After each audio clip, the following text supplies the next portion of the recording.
સુરતમાં 14 inch, પલસાણામાં 18 inch વરસાદ વરસ્યો છે. સુરતના કામરેજમાં 16 ઇંચ વરસાદ ખાબક્યો છે. ત્યારે આવતીકાલે શાળા, કોલેજ અને આંગણવાડીઓમાં રજા જાહેર કરી દેવામાં આવી છે.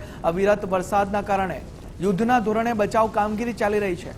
1200 લોકોનું સ્થળાંતર કરવામાં આવ્યું છે. એનડીઆરએફ સક્રિય થઈ ગઈ છે. એસડીઆરએફની ટીમ પણ સક્રિય જોવા મળી રહી છે. નીચાણવાળા વિસ્તારોમાં પાણી ભરાતા તંત્ર મેદાનમાં આવ્યું છે. ઉકાઈ ડેમ અને તાપી નદી ભયજનક સપાટીએ નથી. મુશ્કેલીના સમયે તુરંત જિલ્લા કંટ્રોલ રૂમનો સંપર્ક કરો. અનિવાર્ય કામ વગર ઘરની બહાર ન નીકળવાની પણ અપીલ કરવામાં આવી રહી છે. સુરત શહેરની અંદર સવારે 6 વાગ્યાથી લઈને અત્યાર 8 વાગ્યા સુધીમાં લગભગ 13 થી 14 ઇંચ જેટલો વરસાદ પડી ચૂક્યો છે. સાથે પલસાણા અને કામરેજ તાલુકામાં પણ ખૂબ જ વધારે વરસાદ પડ્યો છે. કામરેજ તાલુકામાં સવારે 6 વાગ્યાથી અત્યાર સુધીમાં લગભગ 16 ઇંચ જેટલો વરસાદ નોંધાયો છે અને પલસાણામાં 18 ઇંચ જેટલો વરસાદ નોંધાયો છે. અત્યારે વરસાદની તીવ્રતા થોડી ઘટી છે, પરંતુ સવારથી જે પ્રમાણે મુશળધાર વરસાદ વરસી રહ્યો છે તેના કારણે સુરત શહેરમાં ઘણી બધી જગ્યાઓ પર પાણી ભરાયા છે.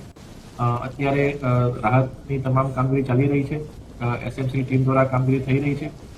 સાથે એનડીઆરએફની એક ટીમ પણ સુરત શહેરમાં કામગીરી કરી રહી છે. એસડીઆરએફની પણ લગભગ 3 જેટલી ટીમ અત્યારે સુરત શહેરમાં આવવા માટે રવાના થઈ ચૂકી છે અને તે પણ પોતાની કામગીરી